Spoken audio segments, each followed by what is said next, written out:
Hi, everyone. Brad Porter here with your weekly Sunday update.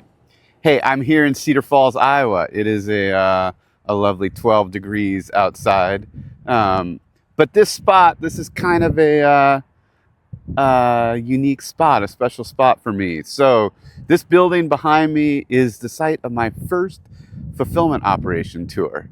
The first time I walked through, uh, a retail commerce fulfillment process.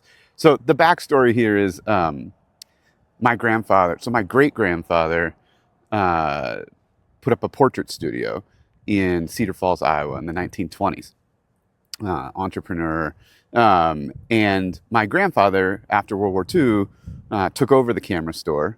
And in the 60s, 70s, 80s, turned it into one of the largest mail order camera stores in the country, maybe in the world. He shipped a lot worldwide and fulfilled it out of this operation here. And so in the late 80s, I got to tour. I got to see the catalog production. I got to see the accounting systems. I got to see the orders coming in. I got to see the order picking process. I walked through the whole thing. It was lightly computerized. There was an AS400. I remember my grandfather having a terminal with kind of green screen, tracking kind of orders and order status.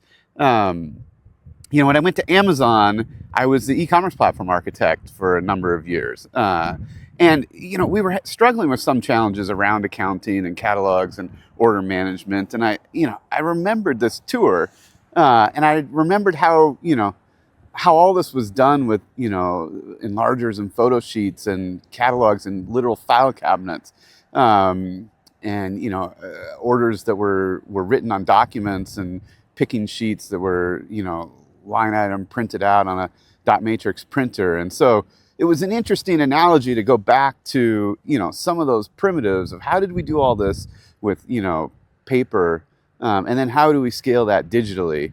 I think we did a pretty good job at Amazon, expanding and scaling those processes, but kind of a special place. I'm here visiting my grandmother, who's 97 years old. Maybe more to that story later, but it's my grandfather would have been 100 years old this year. He passed away at age 92, and so but a lot of entrepreneurial lessons here, and kind of seizing those opportunities. One of the reasons he was successful, and one of the opportunities he saw in mail order, was that UPS ran a distribution network right out of Cedar Falls, Iowa. So he could get orders to anywhere in the country in 2 to 3 days, even in the 80s. And so delivery speed matters. So shout out to my grandfather and to this small little corner of Cedar Falls, Iowa. All right. Hope you all are good. See you next week. Hopefully somewhere warmer. All right.